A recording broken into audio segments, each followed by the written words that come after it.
Anna had just given birth to her baby.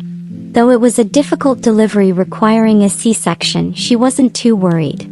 After all, she was at the hospital where her husband Mark worked as a surgeon. But amidst all the chaos of giving birth, Anna hadn't seen Mark. Nurses came in and out, offering to bring her the baby, but Anna wanted to share that special moment with her husband, the man she loved so deeply. She longed for the two of them to look at their baby together for the first time. 3 days passed and still Mark hadn't come to see her.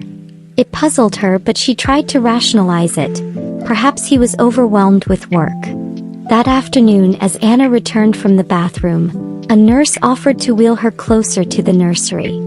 As they moved down the hallway, Anna spotted Mark outside the nursery.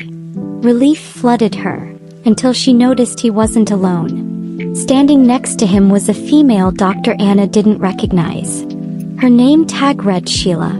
Sheila leaned close to Mark and, to Anna's shock, laid her head on his shoulder. They were holding hands. Anna was frozen in place, her breath caught in her throat. She wanted to approach them, but then she overheard their conversation. "That should be our baby, Mark," Sheila said softly, her voice tinged with longing. Mark sighed and replied, "Yes, Sheila. I wish he was ours." Anna's heart shattered. The words cut deeper than any pain she had ever known. Before she could react, Sheila's gentle laughter was interrupted by a nurse calling out, "Please, ma'am, take it easy." The nurse was speaking to Anna, but her voice startled Mark and Sheila, who turned to see her. Mark's eyes widened in shock as he saw his wife. He stepped forward. "Anna, don't you dare come near me, you dirty man," she screamed, her voice trembling with hurt and fury. Mark froze, his face pale. He had never seen Anna like this before. The nurse quickly wheeled her back to her room. Mark didn't follow her. Instead, Anna heard Sheila calling out to him as she shut her eyes, tears streaming down her face. He didn't come after her. He stayed with Sheila. For the rest of the day, Anna stayed in her hospital bed, overwhelmed by heartbreak. She had waited for 3 days to share the most precious moment of her life with her husband, only to find him sharing it with another woman. A week later, Anna was discharged. Mark came to see her, but she refused to speak to him. Every time he tried to explain himself, she shut him down. When it was time to go home, she rejected his offer to drive her. Instead, Mark's younger brother Jack picked her up. Jack and Anna had always been close, and though he didn't ask any questions, he sensed something was wrong. "Mark's busy," Anna muttered when Jack gently asked why he wasn't there. Jack didn't press further. He loaded her things into the car, secured the baby seat, and drove her home. When Jack pulled into the driveway, Anna waved him off, thanking him for his help. She stood there for a moment, staring at the house she once shared with Mark. How was she supposed to cope now, with a newborn baby and a broken heart? Meanwhile, back at the hospital, Mark returned to Anna's room, fully expecting her rejection but hoping for a chance to explain. Instead, he found the nurses stripping the sheets and cleaning up. "She's been discharged," one of them informed him. Mark was distraught. The woman who once looked at him with such admiration now only glared at him with hatred. When Mark returned home that evening, he found that Anna had moved out of their bedroom. Their belongings, once mingled together in their shared space, were now carefully separated. His world was unraveling, and for the first time he realized he might lose everything he held dear.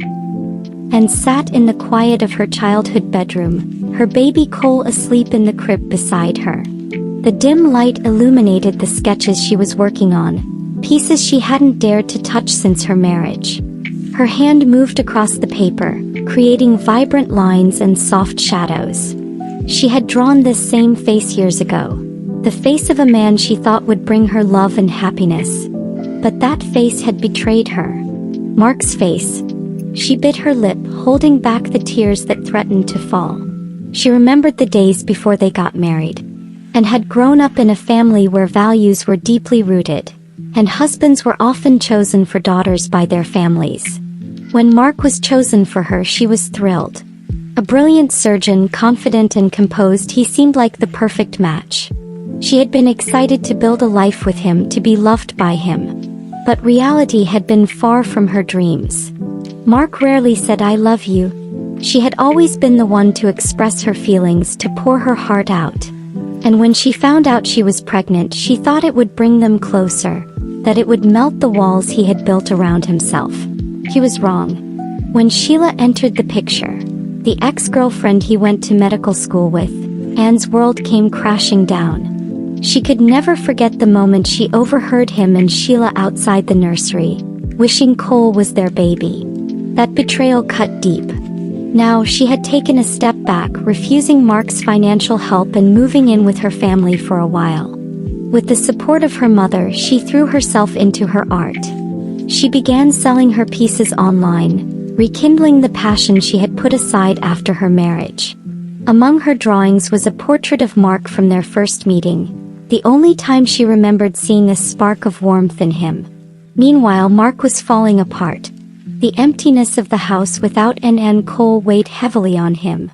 He had never been good with words or emotions, but seeing the hate in Anne's eyes for him shook him to his core. One night, Mark got a call from Anne's father. The older man's voice was stern yet calm. "Mark," he said, "you need to take care of yourself and your family. And says you're busy, but I know that's not all. Fix this before it's too late."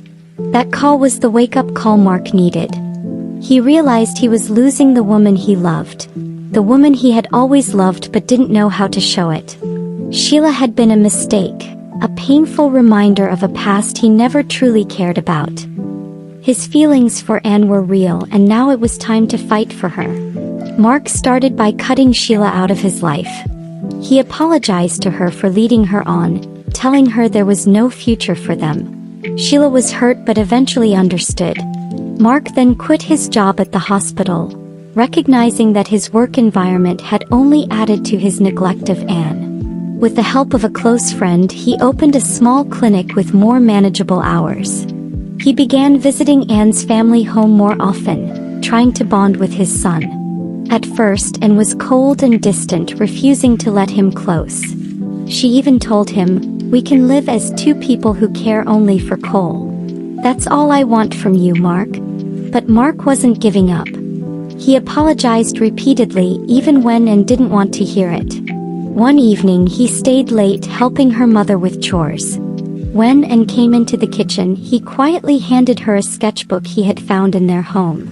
"You stopped drawing because of me," he said softly.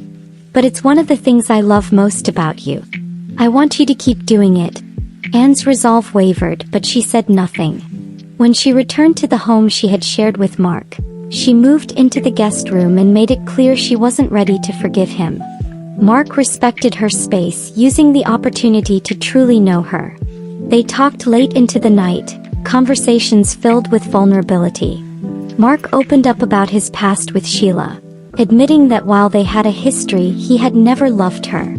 "She was familiar," he confessed one night. "When I saw her at the hospital that day, I was stressed and overwhelmed. Seeing Cole for the first time scared me because I didn't know if I could be a good father. I didn't mean what I said, Anne. I'm so sorry." For the first time, Anne saw the guilt in his eyes. But her pain was still fresh and she wasn't ready to let go of it. Mark continued to prove himself. He came home early every day, helping with Cole and the household. He learned how to care for their son, from late-night feedings to diaper changes. Slowly, he became a constant presence in Cole's life and, by extension, Anne's. One evening, as they sat on the porch watching the sunset, Anne turned to Mark. "Why now, Mark?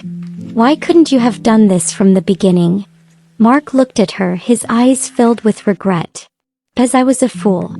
I didn't know how to love you the way you deserved, but I'm learning now. I'm willing to spend the rest of my life making it up to you." And didn't respond, but she didn't push him away either. Months passed, and the cracks in their relationship slowly began to heal. They agreed to go to couples counseling, focusing on becoming better partners for each other and better parents for Cole. Mark's love and dedication began to shine through, and for the first time, Anne saw glimpses of the man she had always hoped he could be.